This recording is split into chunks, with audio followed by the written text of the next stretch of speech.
नमस्कार। आज की प्रस्तुति कई मायनों में बहुत महत्वपूर्ण है और ये इस तरह की है कि जीवन में परिवर्तन कर देगी। इसको सुनने के बाद हो सकता है कि इस जीवन का एक महत्वपूर्ण टर्निंग पॉइंट साबित हो। इसका शीर्षक है लेजीनेस, आलस्य। आइए शुरू करते हैं। आलस्य से आशय क्या है, पहले इस पर विचार करते हैं। जीवन में सक्रियता की कमी और निष्क्रियता की अधिकता आलस्य के नाम से जानी जाती है। आलस्य वह ढंग है जिसके कारण अनमने मन से, धीमी गति से या दूसरों के माध्यम से कार्य कराने की प्रवृत्ति प्रभावी हो जाती है। ऐसे लोग कामचोरी के बहाने ढूंढते हैं और अपना कार्य दूसरों पर टालते हैं। आप खुद समझते हैं कि जिस समय आलस्य प्रभावी होता है उस समय किसी कार्य को करने का मन नहीं होता और हमारी सारी क्रियाएं बहुत शिथिल हो जाती हैं। इसलिए ये बहुत आवश्यक है कि हम इस पर गहनता से विचार करें। आइए, एक और शब्द है जो कि हमें भ्रमित करता है, जिसे हम प्रमाद कहते हैं। तो आलस्य और प्रमाद में अंतर क्या है, इस बात को और समझ लेते हैं। आलस्य की स्थिति में शारीरिक और मानसिक दोनों प्रकार की क्रियाओं में मंदता या ढीलापन देखा जाता है, जबकि प्रमाद की स्थिति तन की अपेक्षा मन की दुर्बलता की द्योतक है। ये अच्छी तरह समझना चाहिए कि उसमें केवल दोनों चीजें इन्वॉल्व होती हैं और इसमें केवल मन इन्वॉल्व होता है। अब इससे आलस्य से हमें नुकसान क्या है, आइए इस पर विचार करते हैं। सबसे बड़ी बड़ी जो हमने अपनी उपलब्धियों को खोया है उसके पीछे कहीं आलस्य ही तो नहीं उसके मूल में। तो आलस्य से क्या नुकसान है, आइए इस पर विचार करते हैं। आलस्य ने विश्व का बहुत बड़ा नुकसान किया है। रिचर्ड स्टील महोदय ने इसलिए कहा, sloth has ruined more nations than the sword, यानी कि अर्थात तलवार की तुलना में आलस ने अधिक राष्ट्र तबाह किए हैं। आप देखिए कितनी महत्वपूर्ण बात है कि तलवार भी उतनी तबाही नहीं फैला पाई जितनी कि इस आलस ने कर दी। और इससे क्या क्या नुकसान होते हैं उन पर हम विचार करते हैं। तो पहली बात है दुख का कारण। आपको जो दुख प्राप्त हो रहे हैं, जो आपकी उपलब्धियां नहीं हो पाई हैं, उसके मूल में कहीं ना कहीं यह आलस ही है। अगर आलस छूटा हुआ होता तो निश्चित रूप से हम अपना मंतव्य, अपना गंतव्य, अपना लक्ष्य समय पर प्राप्त कर पाते। तो दुख का मूल है यह आलस्य। कहा गया कि आलस्य ही मनुष्याणा शरीरस्थो महान रिपुः, आलस्य ही मनुष्याणा शरीरस्थो महान रिपुः, न सत्य उद्यम समो बंधु कृत्वा यम न अवसीदते। अर्थात मानव के शरीर में रहने वाला आलस्य ही उसका सबसे बड़ा शत्रु है। परिश्रम के समान कोई दूसरा बंधु नहीं है। कार्य करने वाला कभी दुखी नहीं होता। यजुर्वेद में भी कहा गया कि आलस्य दरिद्रता का मूल है। आप देखिए, यजुर्वेद ने उस काल में कहा कि आलस्य दरिद्रता का मूल है, इसकी वजह से दरिद्रता आती है और सारे दुख जो हैं इसकी वजह से प्रारंभ होते हैं। और दूसरी बात क्या होती है, इससे निर्णय में विलंब। जो हमारी निर्णयन की क्षमता है वह इससे प्रभावित हो जाती है और कहना चाहिए कुप्रभावित हो जाती है। हम समय पर निर्णय नहीं ले पाते और उसकी वजह से काफी कुछ गड़बड़ी हो जाती है। आलस्य का सताया कोई कार्य समय पर नहीं कर पाता क्योंकि उसके निर्णय विलंब से हो पाते हैं। पूरा जीवन अव्यवस्था का शिकार हो जाता है। कबीरदास जी ने भी यही समझाने की कोशिश की है और ये बड़ा प्रसिद्ध हुआ। खास करके इनकी जो लाइन का अंतिम 4-6 शब्द हैं वो बहुत महत्वपूर्ण हैं और बहुत अधिक फेमस हुए। कबीरदास जी ने कहा कि पाछे दिन पाछे गए, पाछे दिन पाछे गए, हरि से किया न हेत, अब पछतावे होत का, जब चिड़िया चुग गई खेत। तो ये चिड़िया खेत जब चुग जाती है तो उस स्थिति में फिर बीजों का अंकुरण संभव ही नहीं है। इसलिए आवश्यकता है कि हम समय रहते सजग हो जाएं। और एक तीसरा बहुत बड़ा नुकसान इससे जो होता है, जो पूरे व्यक्तित्व को इम्पैक्ट कर देता है, वह है नेगेटिविटी का आना, नकारात्मकता को बढ़ावा। आलसी व्यक्ति का चिंतन तो नकारात्मक होता ही है। सारी उपलब्धियां उससे दूरी बनाने लगती हैं। विद्या उससे दामन बचाने लगती है। कोई उसे मित्र भी नहीं बनाना चाहता।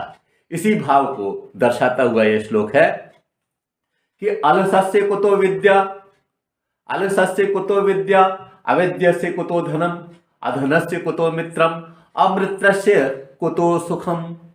अर्थात आलसी को विद्या कहाँ, विद्याहीन को धन कहाँ, और धनहीन को मित्र कहाँ, और मित्रहीन को सुख कहाँ। आप ये देखिए कि सारी पूरी की पूरी चेन ही गड़बड़ हो जाती है। इसलिए हमें इस नुकसान से बचने के लिए भी अपने आप को सजग करना है। एक और महत्वपूर्ण बात है जो कि गुत्थम गुत्था हो रही है, और वह है रक्त प्रवाह असंतुलन। हम कहते हैं कि ब्लड सर्कुलेशन गड़बड़ हो गया है, और जाड़े के दिनों में या जो लोग एनीमिक होते हैं वो लोग जल्दी जल्दी इस बात के शिकार होते हैं, और इसकी वजह से उन्हें आलस आता है।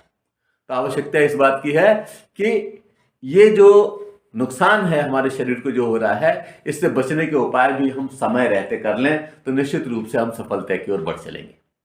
अगली बात है दिवा स्वप्न को बढ़ावा, डे ड्रीमिंग। लोग जागते हुए कल्पना लोक में विचरण करते रहते हैं। आलस्य का मारा व्यक्ति तो कल्पना लोक में विचरण करता रहता है, यथार्थ से कतराता है। दिवा स्वप्न देखना उसका मुकद्दर बन जाता है। कोई पूरी जिंदगी इस भ्रम का शिकार रहता है।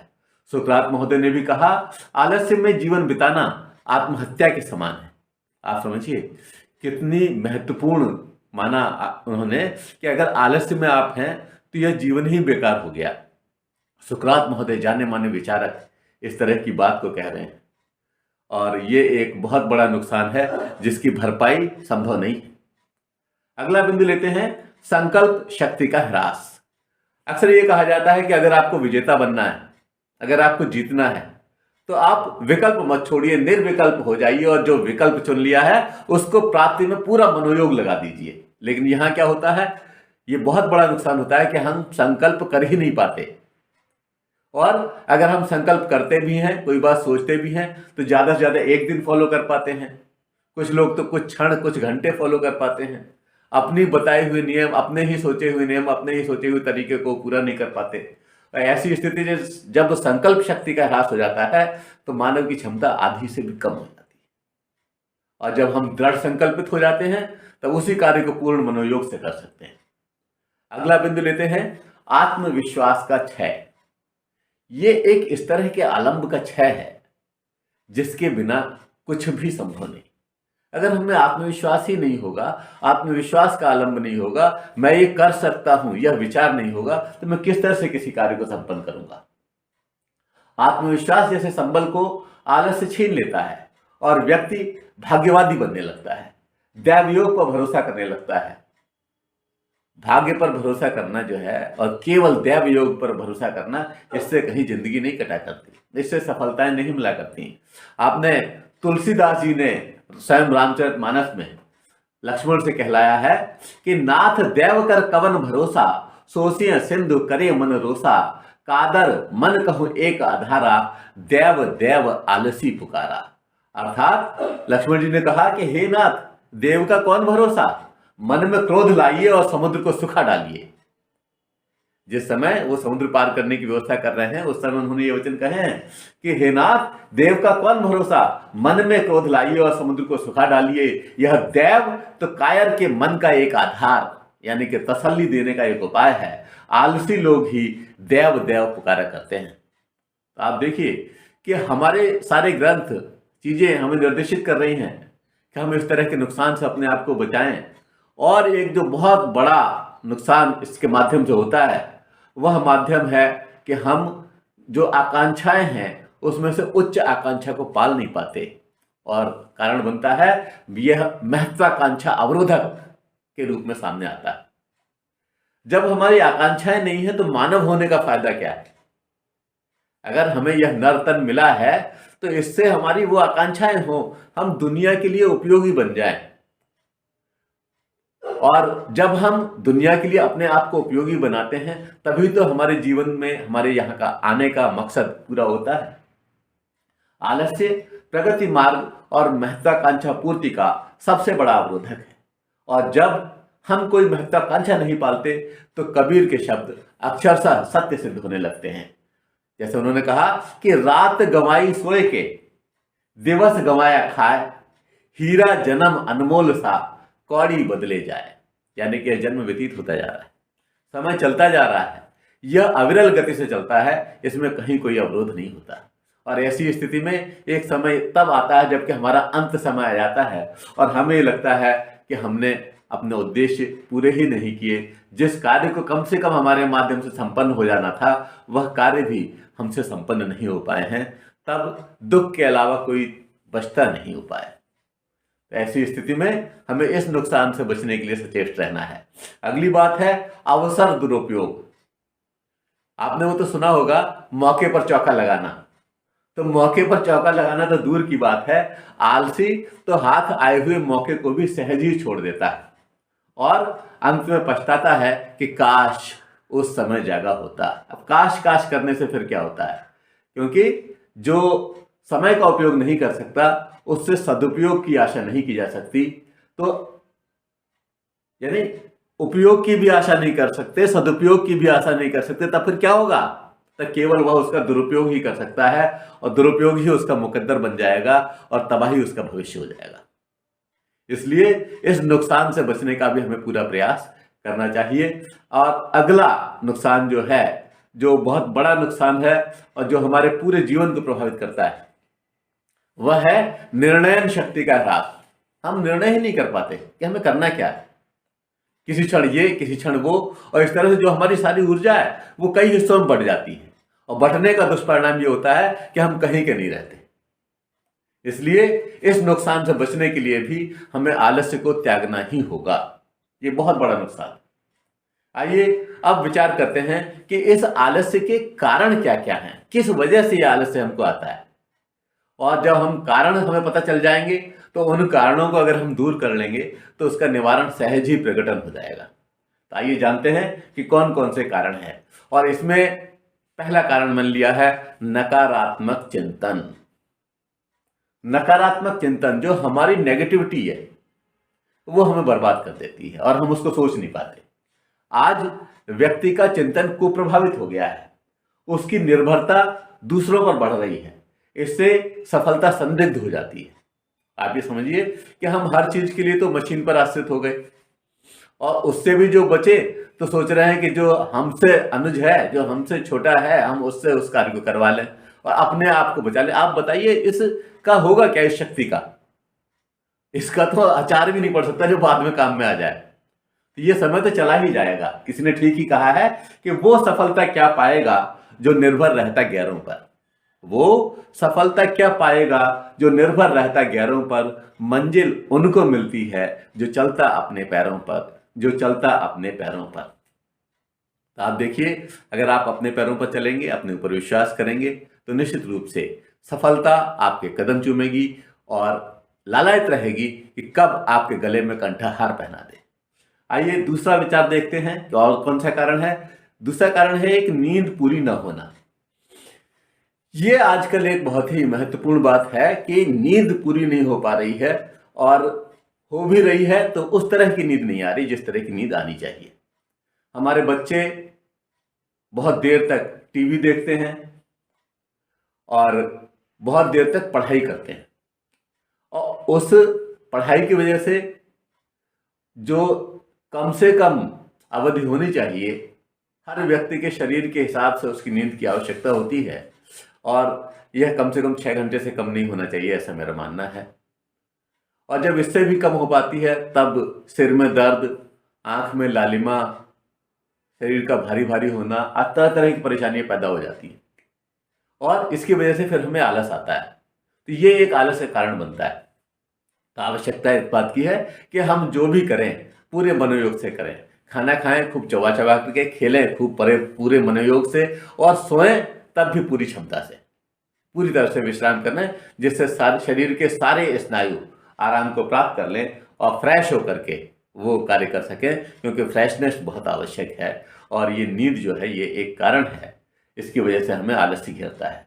दूसरी बात है असंतुलित भोजन।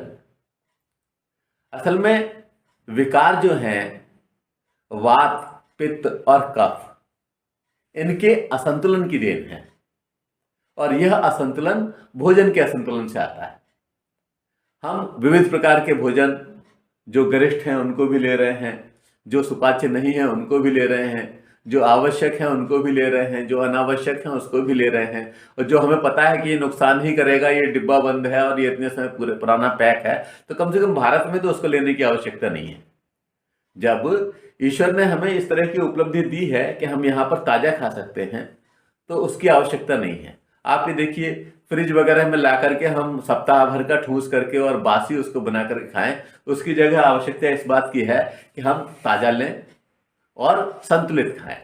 हमारे शरीर से जो पाचक रस निकलते हैं, उस पाचक रस को बहुत कार्य करना पड़ता है, जब हम बहुत तरह का भोजन कर लेते हैं। इसलिए आवश्यकता है कि एक समय में अगर एक तरह का खा सकें तो बहुत अच्छा है। और जो शरीर की दृष्टि से जल्दी पचने वाली चीजें हों उनका हम सेवन करें, लिक्विड का सेवन करें, तो निश्चित रूप से हम तरोताजा रहेंगे, फ्रेशनेस रहेगी और आलस्य नहीं आएगा। एक और महत्वपूर्ण कारण जो है आलस्य के आने का, वो है समय का कुप्रबंधन। क्योंकि टाइम मैनेजमेंट बहुत जरूरी है, और जब टाइम मैनेजमेंट नहीं होता तब सब कुछ गड़बड़ हो जाता है। हमें क्या चाहिए कि समय पर सोना, समय पर जागना न होने से नियत समय पर कार्य संपन्न नहीं हो पाते। पहले से गंतव्य का आरक्षण करवाने के बाद भी अंत समय तक सामान नहीं लगाया जाता, सब कुछ हड़बड़ी में होता है। आपने देखिए, कभी कभी ये होता है कि हम जागरूक होते हैं कि हाँ हमें उस महीने में उस तारीख को जाना है, और हमने रेलवे का रिजर्वेशन करा लिया, लेकिन जहां जाना है वहां के लिए कौन कौन से सामान आवश्यक हैं, किस सामान की वहां जरूरत पड़ेगी, यह हमने लास्ट तक नहीं लगा रहे हैं। तो इससे क्या होता है, अंत समय में मस्तिष्क के ऊपर ज्यादा बोझ पड़ता है, और वह बहुत लंबे समय तक, दीर्घ काल तक हम सोचते हैं उसके बारे में और आलस्य के शिकार होते रहते हैं। तो समय का उचित प्रबंध न करना आलस्य का बहुत बड़ा कारण बनता है। यह तथ्य अक्षरशः सत्य है कि वक्त बर्बाद करने वालों को वक्त बर्बाद करके छोड़ेगा, और बर्बादी का प्रवेश द्वार बन जाता है आलस्य। आलस्य जब इस तरह का कारण बनता है, तब आलसी का रोम रोम कह उठता है। और यह एक हंसने की बात भी है और विचार करने की भी, कि यूं भी तो आराम बहुत है, यूं भी तो आराम बहुत है, आलसियों में नाम बहुत है। आलसियों में आलस्य श्रेष्ठ हो जाते हैं, आपसे श्रेष्ठ आलसी। यूं भी तो आराम बहुत है, आलसियों में नाम बहुत है, दिन भर खाली बैठे रहते, दिन भर खाली बैठे रहते, और सबसे कहते काम बहुत है, सबसे कहते काम बहुत है। आप जो है उस आलसी से बात करेंगे, अरे बहुत काम है, ये करना है, वो करना है, करता कुछ नहीं, क्योंकि आलस्य उसके ऊपर हावी हो जाता है, और वो टाइम मैनेजमेंट न करने से इस तरह के आलस्य की प्रवृत्ति बढ़ जाती है। आइए अगला बिंदु लेते हैं, नशे की लत या नशे की प्रवृत्ति। ये एक बहुत ही घातक है, क्योंकि हमारी तमाम जवानियां इसमें बर्बाद हो गई हैं इस नशे में। लोग सोचते हैं कि मैं शराब पी रहा हूं, अगर ध्यान से देखा जाए तो शराब उनके शरीर को, उनके जीवन को पी जाती है। लोग सोचते हैं कि मैं तंबाकू खा रहा हूं, और वे भूल जाते हैं कि वह उनको निगले जा रहा है, वह जहर। इस तरह से आज बहुत सारे नशे के उपाय हैं, नशे लेने के, और वो सारे के सारे उपाय इसी तरह के हैं जो हमें धीरे धीरे मौत की ओर धकेलते हैं और हमारी नस नाड़ियों की क्षमता को कम करते हैं, वो विकार पैदा करते हैं। और जब इस तरह के विकार पैदा होते हैं तो शरीर पूरे मनोयोग से कार्य नहीं कर पाता, वो नशे की गिरफ्त में आ जाता है, और नशे की गिरफ्त में आने के साथ वह आलस्य की गिरफ्त में आ जाता है, और ये एक बहुत बड़ा कारण बनता है। इसलिए हमें नशे को तुरंत छोड़ देना चाहिए, उसमें समय नहीं लगाना चाहिए, उसके विकल्पों पर कार्य करें, अच्छी चीजें लें, स्वास्थ्यवर्धक चीजें लें, और नशे से दूर रहें। अगला, आज एक और चीज है जो कि नशे से किसी तरह से कम नहीं है, और वह है मोबाइल की लत। जिसे देखो मोबाइल में व्यस्त है, सब अपने आप में इतने गुम हैं कि परिवार में सब साथ साथ रहते हुए भी अपने अपने मोबाइल में व्यस्त रहते हैं। और इसका परिणाम क्या होता है? इसका परिणाम ये होता है कि आपकी आंखें थक जाती हैं, मस्तिष्क विराम चाहता है और वह आराम चाहता है, लेकिन नहीं। फेसबुक शुरू करी, एक को देखना था, एक आवश्यक चीज को, लेकिन फिर घंटों उसमें बिता दिए। यह तो कोई मनोरंजन नहीं है, ये एक तरह से एक बहुत बड़ा विकार है। हम इसे एक साधन के रूप में इस्तेमाल करें। हमारे जो व्यापारी भाई हैं, मैं देखता हूं कि वो बहुत अच्छा इस्तेमाल करते हैं, अपने काम भर उसका इस्तेमाल करते हैं। लेकिन छोटे छोटे बच्चे, गृहिणियां और बहुत से पुरुष इस व्यसन के शिकार पाए जा रहे हैं। मोबाइल ने उनको कहीं का नहीं छोड़ा है और उन्हें आलस्य के गर्त में फेंक दिया है। तो इससे बचने की आवश्यकता है। इसे साधन के रूप में इस्तेमाल करें, इसको सब कुछ मान करके न बैठें। अगली बात, स्वास्थ्य जागरूकता में कमी। हम ये सोचते तो हैं कि हमारा शरीर पूरी तरह से काम करे, लेकिन क्या कभी हमने विचार किया कि हम श्वास लेते हैं उसमें से कितनी पूरी श्वास है? पूरे दिन भर हम आधी अधूरी सांस लेते हैं, क्या हम पूरी श्वास ले नहीं सकते? अगर हम 10-15 मिनट में पूरी सांस ले लें तो यह प्राण का एक विशिष्ट आयाम हो जाएगा। सॉरी। तो यह बहुत जरूरी है कि हम स्वास्थ्य के प्रति जागरूक रहें। और स्वास्थ्य जागरूकता में कमी आलस्य का कारण बनती है। हम न तो समय पर प्राणायाम करते हैं, न व्यायाम करते हैं, न कोई एक्सरसाइज करते हैं, और टहलने तक को हमने जो है छोड़ रखा है। और बहाना उसके ऊपर यह है कि जाड़ा है। भाई जाड़ा है तो उससे बचने के लिए कपड़े हैं, उसकी व्यवस्थाएं हैं। लेकिन अगर हम आलस्य से घिर जाएंगे तो ये एक दूसरे को सहारा देते रहेंगे और इससे अंततः ये होगा कि हमारे शारीरिक स्वास्थ्य का क्षरण हो जाएगा। जब स्वस्थ शरीर से हम कार्य नहीं कर पा रहे हैं तो क्षरण युक्त शरीर से क्या कार्य कर पाएंगे? आलस्य फिर हमको दबोच ही लेगा। इसलिए आवश्यकता है कि स्वास्थ्य के प्रति हम जागरूक रहें, हम और उस जागरूकता को ध्यान में रखते हुए उसी तरह का आहार विहार सब कुछ अपने व्यवस्था में शामिल करें। नेक्स्ट, अंतिम क्षण पर कार्य संपादन। ये एक बहुत बुरी आदत है और खास करके उन लोगों में जिनके पास अच्छे वाहन हैं। क्या अरे 5 मिनट में पहुंच जाएंगे और पता चला कि संस्था पहुंच ही नहीं पा रहे हैं, कहीं क्रॉसिंग गेट बंद मिल रहा है, कहीं जाम लगा हुआ है और नियत समय पर नहीं पहुंच पा रहे और वहां पर जो बॉस है उससे फटकार सुन रहे हैं। तो अंतिम क्षण पर कार्य निष्पादित करने की आदत से हम बचें तो हम बहुत सारे तनाव से बच सकते हैं।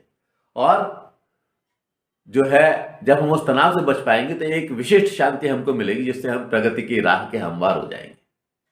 किसी ने कहा, किसी आलसी नहीं कहा होगा कि आज करे सो काल कर और काल करे सो परसों, क्यों इतनी जल्दी करे अभी पड़े हैं बरसों।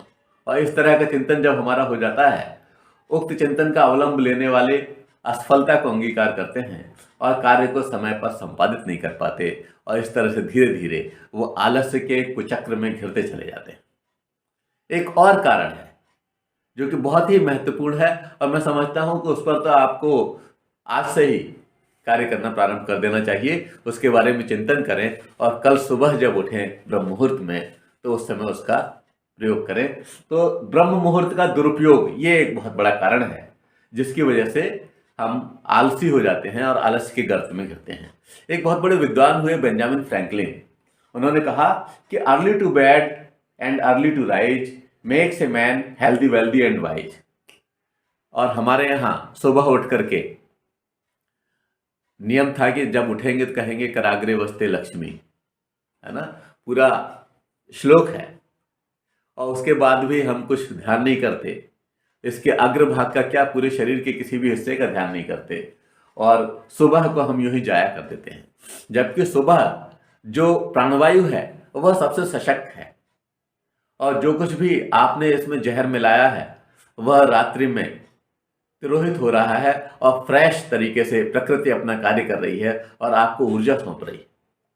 ब्रह्म मुहूर्त में अगर आपके एंटीना जागृत होंगे तो आप बहुत कुछ कर पाएंगे और निश्चित रूप से यह सफलता का मूल मंत्र है। अगर आप केवल ब्रह्म मुहूर्त में उठ भर जाएं और अपने कार्यों को संपादित करें तो आप एक विशिष्ट ऊर्जा के दर्शन करेंगे। ये एक बहुत बड़ा कारण है जो कि हमें देर तक सोते रहना, ब्रह्म मुहूर्त का उपयोग न करना और इसको खो देना, यह हमारे आलस्य का कारण बनता है। एक और महत्वपूर्ण कारण है वह है स्पष्ट लक्ष्याभाव, यानी कि हमारे लक्ष्य जो हैं वह ही स्पष्ट नहीं है। जब हमें अपना लक्ष्य ही स्पष्ट नहीं है तो कार्य की तीव्रता नहीं बन पाती और एक ढीलापन देखने को मिलता है, धीमी गति देखने को मिलती है। यह हमारे आलस्य का और प्रमाद का कारण बन जाती है। तो आवश्यकता है कि हम स्पष्ट लक्ष्य अपने निर्धारित करें और फिर उसके लिए पूरे मनोयोग से स्ट्रेटेजी बना करके रणनीतिक तरीके से, कुशल तरीके से, स्किल्स का इस्तेमाल करते हुए उस पर अमल करें तो आलस्य के इन कारणों से अगर हम बचेंगे, इनका निवारण कर लेंगे, तो निश्चित रूप से हम सजग हो जाएंगे और आलस्य से युक्त नहीं रहेंगे। फिर भी आइए हम विचार कर लेते हैं कि आलस्य भगाने के उपाय हैं कौन कौन से, जिन पर ध्यान देने से हमारा जीवन ही बदल जाएगा। और यह आज का दिन जिसमें कि आप यह देख रहे हैं, सुन रहे हैं, पढ़ रहे हैं, वह आपके लिए टर्निंग पॉइंट साबित हो जाएगा। तो आइए हम विचार करते हैं आलस्य भगाने के उपाय पर। ऐसा भी नहीं है कि आलस्य से छुटकारा नहीं मिल सकता, बस सही दिशा बोध की आवश्यकता है। किसी विचारक ने ठीक ही कहा है, आप समझिए सही दिशा बोध होगा तो सब कुछ मिलेगा। किसी ने कहा कि रास्ता किस जगह नहीं होता, रास्ता किस जगह नहीं होता, सिर्फ हमको पता नहीं होता। छोड़ दें डर कर रास्ता ही हम, ये कोई रास्ता नहीं होता, ये कोई रास्ता नहीं होता। आलस्य मुक्त के उपायों को हम जिस प्रकार से क्रम दे सकते हैं, उनको, इन बिंदुओं को हम लेते हैं एक एक करके। और इसमें सबसे पहला स्थान दिया है मैंने सकारात्मक चिंतन को, कि हमारी थिंकिंग जो है वो पॉजिटिव होनी चाहिए कि हाँ अच्छा होगा, आई एम द बेस्ट, मैं अच्छा हूँ, मैं कर सकता हूँ, मैं उस दिव्य ईश्वर की दिव्य संतान हूँ और मैं इन कार्यों को संपादित करने के लिए ही बना हूँ, जो मुझे यह मानव योनि मिली है, मानव का शरीर मिला है। तो इसलिए जब हमारा चिंतन सकारात्मक हो जाएगा तो बाधाएं कितनी भी आए हम उनसे भिड़ सकते हैं, हम उनसे लड़ सकते हैं और अंततः विजित ही होंगे, क्योंकि वह सारी की सारी चीजें दूर होने वाली हैं। समस्या होती ही इसलिए है कि उसका समाधान हो जाए। तो जब चिंतन हमारा सकारात्मक होगा तो निश्चित रूप से 100% उसका समाधान होगा ही। आइए दूसरा बिंदु देखते हैं, आत्मविश्वास में वृद्धि। हमें वो सारे कार्य करने चाहिए जिससे हमारे आत्मविश्वास में वृद्धि हो, हम सजग हो जाएं, हम अपनी श्रेष्ठता को महसूस करने लगें, हम लिख करके देखें उन बिंदुओं को कौन से कारण हैं जो हमें विशिष्ट बना रहे हैं। तो आप देखिए, इससे आत्मविश्वास में जब वृद्धि होगी तो सारे के सारे सपने हमारे पूरे होंगे और आलस्य तो छूमंतर हो जाएगा, तिरोहित हो जाएगा, क्योंकि उसके सामने वह नहीं टिक पाएगा। आत्मविश्वास के सामने उसका टिकना संभव नहीं है। अब दूसरी बात, ये आत्मविश्वास आएगा कैसे और ये सारी व्यवस्थाएं बनेंगी कैसे? तो इसका जो मूल आधार है वो मैंने अगले बिंदु के रूप में लिया है और उसे हम कह सकते हैं प्राणायाम, व्यायाम। प्राण का आयाम जब इस तरह का हो जाएगा कि वो प्रत्येक सेल को ऑक्सीजन पहुंचा देगा, तो ऐसी स्थिति में शरीर पूरी क्षमता से कार्य करेगा। और जो स्ट्रेचिंग है, व्यायाम है, उसको करने से हम जागरूक रहेंगे पूरे दिन। तो प्राणायाम और व्यायाम वह धुरी है जिससे हम आलस्य को भगा सकते हैं। प्राणायाम के बहुत सारे तरीके आपको देखने को, सुनने को मिलते हैं, आप उसे देख सकते हैं। आप समझिए कि जो लोग कुछ भी नहीं कर सकते, तो मैंने टिप टू टॉप 1 और टिप टू टॉप 2 नाम से बहुत ही सरल एक्सरसाइज बनाई है जिसमें प्रत्येक अंग का मूवमेंट शामिल है। अगर आप उतना भर भी कर लें तो पूरे दिन आप जागरूक रहेंगे और आलस्य आपके पास फटकेगा भी नहीं। तो आवश्यकता इस बात की है कि हम प्राणायाम को अपनी दिनचर्या का अंग बनाएं, व्यायाम को अपनी दिनचर्या का अंग बनाएं। अगली बात, कर्म पर विश्वास। ये एक बहुत जरूरी चीज है कि हमें कर्म पर विश्वास करना चाहिए, भाग्य पर विश्वास नहीं करना चाहिए। इसी बात को रामधारी सिंह दिनकर जी ने हमें सचेत करते हुए कहा। उन्होंने कहा कि ब्रह्मा से कुछ लिखा भाग्य में मनुज नहीं लाया है, ब्रह्मा से कुछ लिखा भाग्य में मनुज नहीं लाया है, अपना सुख उसने अपने भुजबल से ही पाया है, अपना सुख उसने अपने भुजबल से ही पाया है। तो देखिए, रामधारी सिंह जी दिनकर जी जो हैं वो हमें सचेत कर रहे हैं। उधर 16 कला संपूर्ण भगवान श्री कृष्णचंद्र जी महाराज ने भी कहा गीता में कि नियतम कुरु कर्म कर्म ज्यायो है कर्मण, शरीर यात्रा पिचा तेन प्रसिद्ध ये कर्मण। तो हम जब कर्म के लिए ही पैदा हुए हैं, बिना कर्म के हम रह ही नहीं सकते, क्यों ना फिर हम सदकर्म करें। और जब हम सदकर्म करेंगे तो आलस्य कब तिरोहित हो गया आपको पता भी नहीं चलेगा। अगले बिंदु के रूप में हम लेते हैं आत्म अनुशासन। आत्म अनुशासन यानी कि सेल्फ डिसिप्लिन। ये बहुत जरूरी है कि हम दूसरे द्वारा नहीं बल्कि अपने आप को ऐसा बना लें, अपने मानस को ऐसा बना लें कि हम आत्म अनुशासित हो जाएं। और अगर आत्म अनुशासन हमारी जिंदगी में आ गया तब यह आलस्य आ ही नहीं सकता, क्योंकि इन दोनों में से एक ही रह सकता है। और दीनदयाल शर्मा जी ने इसके बारे में कहा कि आलस है हम सबका दुश्मन। आलस है हम सबका दुश्मन, नहीं काम करने देता। आलस है हम सबका दुश्मन, नहीं काम करने देता। जो भी होता पास हमारे, उसको भी यह हर लेता। जो भी होता पास हमारे, उसको भी यह हर लेता। आप देखिए, हमारा अच्छा स्वास्थ्य हर लेता है, हमारा धन हर लेता है, हमें ज्ञानवान बनने नहीं देता, हमें पढ़ने नहीं देता, और सारे विकारों की तरफ हमको ले जाता है। तो इनकी ये लाइनें बहुत ही महत्वपूर्ण हैं कि आलस है हम सबका दुश्मन, नहीं काम करने देता। जो भी होता पास हमारे, उसको भी यह हर लेता। अगले बिंदु पर हम विचार करते हैं, वह है महत्वाकांक्षा। ये जरूर पालनी चाहिए। हमें जरूर सपने देखने चाहिए, लेकिन केवल सपने देखना काफी नहीं है। उनकी ओर बढ़ने के लिए हमें स्ट्रेटेजी बनानी चाहिए, और उसके लिए कार्य करना चाहिए, और उसके लिए स्टेप्स निर्धारित करना चाहिए। और धीरे धीरे यह होगा कि हम उस महत्वाकांक्षा के प्रति इतने सशक्त रूप से कार्य करने लगेंगे कि आलस्य हमारे पास फटकेगा नहीं।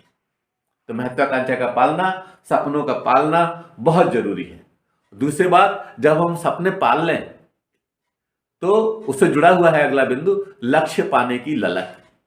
केवल सपने देखना काफी नहीं है, बल्कि उनकी प्राप्ति के लिए पूर्ण मनोयोग से जुटना यह आवश्यक है। जब आप इस तरह का करेंगे तो सफलता अवश्यंभावी है, अवश्य मिलेगी, कोई रोक ही नहीं सकता। इसलिए लक्ष्य प्राप्ति की ललक हमारी होनी चाहिए। और इसीलिए वह जो पहले आलसियों वाला दोहा था, उसके उलट कही गई कि काल करे सो आज कर, और आज करे सो अब, पल में परले होएगी फिर बहुरी करेगो कब। इसलिए कार्य को टालो मत, कार्यों को समय से पहले पूरा करने की कोशिश करो, और उसका परिणाम यह होगा कि आप कम समय में बहुत अधिक कार्य कर पाएंगे और आलस्य आपसे दूर ही रहेगा। अगली बात लेते हैं, प्रतिमान स्थापन। आप देखिए, हम किसी न किसी को अपना रोल मॉडल मानते हैं, तो हम खुद ही क्यों ना कोई रोल मॉडल बन जाए, हम खुद ही प्रतिमान क्यों ना बन जाए। ऐसा आदर्श मौलिक प्रतिमान कायम करने की जिद हो, जिसका लोग अनुसरण करें और मानवता का उत्थान संभव हो। आपने रजत शर्मा के संदर्भ में पढ़ा होगा कि एक बार उनके पिताजी ने कहा कि बेटा, टीवी देखने के लिए ज्यादा वो मत करो, बल्कि कुछ ऐसा करो जिससे तुम खुद टीवी में आने लगो। और अंततः उन्होंने उसे करके दिखा दिया। इसीलिए खुद मॉडल बनने की कोशिश करो, खुद प्रतिमान बनने की कोशिश करो, जिससे कि लोग उसका अनुसरण करें। किसी ने ठीक ही कहा है कि सीढ़ियां उनको मुबारक, सीढ़ियां उनको मुबारक जिनको छत तक जाना है। सीढ़ियां उनको मुबारक जिनको छत तक जाना है, जिन्हें अंबर को छूना है, उन्हें रास्ता खुद बनाना है, उन्हें रास्ता खुद बनाना है। ये बहुत ही महत्वपूर्ण है। इस तरह के विचारक हमें प्रेरणा देते रहे हैं, और इस अनाम विचारक को बहुत बहुत मान सम्मान ध्यान धन्यवाद। अगली बात है प्रगतिशील सोच। अगर हमारी सोच प्रोग्रेसिव होगी, हम रूढ़िवादी नहीं होंगे, हम कहीं किन्हीं बिंदुओं पर लेकर के रूढ़ि से ग्रस्त नहीं होंगे, तो ऐसी स्थिति भी हमें आलस्य से दूर रखेगी। क्योंकि जो किसी पुराने काल में सच था, जरूरी थोड़ी है कि वह आज के हिसाब से भी उचित ही हो। इसलिए हमें आज के हिसाब से चलना है, और हर समय परिस्थितियां बदल रही हैं। जिन परिस्थितियों ने हमें परेशान किया है, जरूरी थोड़ी है कि हमारे बच्चों को, आने वाली पीढ़ी को परिस्थितियां परेशान करेंगी। तो उन्हें उस परिस्थिति में सोचने के लिए हमें तैयार करना है। जब हमारी सोच प्रोग्रेसिव हो जाएगी, तब आलस्य अपने आप तिरोहित हो जाएगा। आवश्यक और अगली बात है जो कि बहुत ही महत्वपूर्ण है, और जिसने हमारा बहुत बड़ा नुकसान किया है, और हम उसको समझ लें, उससे बचने का पूरा प्रयास करें। उसे मैंने हेड का नाम दिया है, आरामदायक परिधियों का त्याग। हम अपने कंफर्ट जोन से बाहर निकलें। हम कंफर्ट जोन से बाहर नहीं निकलना चाहते, और सोचते हैं कि सब कुछ ऐसे ही अपने आप हो जाए। अपने आप कुछ नहीं होगा, करने से ही होगा।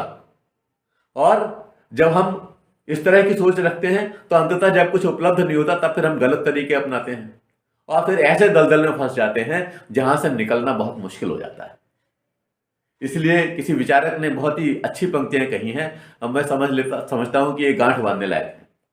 कभी तो अपने आलस्य का हिसाब करो, कभी तो अपने आलस्य का हिसाब करो। सफल क्यों नहीं हुए, खुद से सवाल करो। सफल क्यों नहीं हुए, खुद से सवाल करो। और जब आप खुद से सवाल करोगे, तो आपको पता चलेगा कि इस कंफर्ट जोन के चक्कर में, इस आरामदायक स्थितियों के चक्कर में आपने अपने आप को बहुत अधिक बर्बाद किया। तो आवश्यकता इस बात की है कि हम कंफर्ट जोन से बाहर निकलें और कर्म क्षेत्र में उतरें। अगली बात, ब्रह्म मुहूर्त जागरण। ये हम भूल गए हैं और ये बहुत आवश्यक है कि हमें ब्रह्म मुहूर्त में जागरण करना चाहिए। और अगर हम ब्रह्म मुहूर्त में जागरण करेंगे तो बहुत से व्यवधान अपने आप हट जाएंगे, क्योंकि उस समय जगने से ही हम पूरी स्ट्रेटेजी बना पाते हैं और फिर हम उस पर कार्य कर पाते हैं। सफलता पाना है तो आलस्य को मिटाना है। कितना सुंदर कहा है किसी ने कि सफलता पाना है तो आलस्य को मिटाना है, इस कमजोरी को हर सुबह उठकर हराना है, हर सुबह उठकर हराना है। तो इस कमजोरी को हर सुबह उठ करके आप हराएं और निश्चित रूप से आलस्य भागा हुआ रहेगा, क्योंकि पूरे दिन का आपके पास प्लान रहेगा, एक योजना रहेगी और योजना अंततः आपको कुछ तो सफलता दिलाएगी। हो सकता है कि पहले दिन 100% ना मिले, लेकिन कुछ तो मिलेगी और धीरे धीरे जब यह मिलने लगेगी तो यह अपने आप में एक आधार बन जाएगा और फिर आप जो है आलस्य को तिरोहित कर पाएंगे। आलस्य आपके व्यक्तित्व का तो कम से कम हिस्सा नहीं रहेगा। नेक्स्ट बिंदु, यथोचित आहार विहार। ये बहुत जरूरी है कि हम यथोचित आहार विहार करें, और जब हम ऐसा नहीं करते तब हम उसके शिकार होते हैं। तो ये एक बहुत अच्छा उपाय है कि हम यथोचित आहार विहार करें। हमें समय पर हल्का सुपाच्य भोजन ग्रहण करना चाहिए, गरिष्ठ भोजन से बचना चाहिए। यह आलस्य को बढ़ाता है। कुंडलिनी की शक्तियां पचाने में व्यस्त हो जाएंगी तो अन्य महत्वपूर्ण कार्य कैसे संपादित होंगे। इसीलिए श्रीमद् भगवद गीता के 6 अध्याय में जगत गुरु श्री कृष्ण जी कह रहे हैं, क्या कह रहे हैं कि युक्ताहार विहारस्य, युक्ताहार विहारस्य युक्त चेष्टस्य कर्मसु युक्त स्वप्नावबोधस्य योगो भवति दुःखः। अर्थात दुखों का नाश करने वाला योग तो यथा योग्य आहार और विहार करने वालों का, कर्मों में यथा योग्य चेष्टा करने वालों का तथा यथा योग्य सोने और जागने वाले का ही सिद्ध होता है। आप ये समझिए, एक श्लोक में उन्होंने सारी समस्याओं का निदान दे दिया है और इस पर हमें ध्यान रखना चाहिए। यह गीता के 6 अध्याय का 17वां श्लोक है। उस समय आप जब सचेष्ट हो जाएंगे और इन चीजों पर ध्यान देंगे तो निश्चित रूप से आपके व्यक्तित्व का हिस्सा नहीं रहेगा यह आलस्य। उक्त समस्त विश्लेषण से स्पष्ट है कि निर्विकल्प होकर दृढ़ इच्छा शक्ति से जब ऊपर दिए गए बिंदुओं का अनुपालन हम सुनिश्चित करेंगे तो आलस्य से अवश्य में वो छुटकारा मिलेगा। आत्मविश्वास रखें। अंत में यही कहूंगा कि गैर परों से उड़ सकते हैं हद से हद दीवारों तक, गैर परों से उड़ सकते हैं हद से हद दीवारों तक, अंबर तक तो वही उड़ेंगे जिनके अपने पर होंगे, अंबर तक तो वही उड़ेंगे जिनके अपने पर होंगे। धन्यवाद। जय हिंद, जय भारत।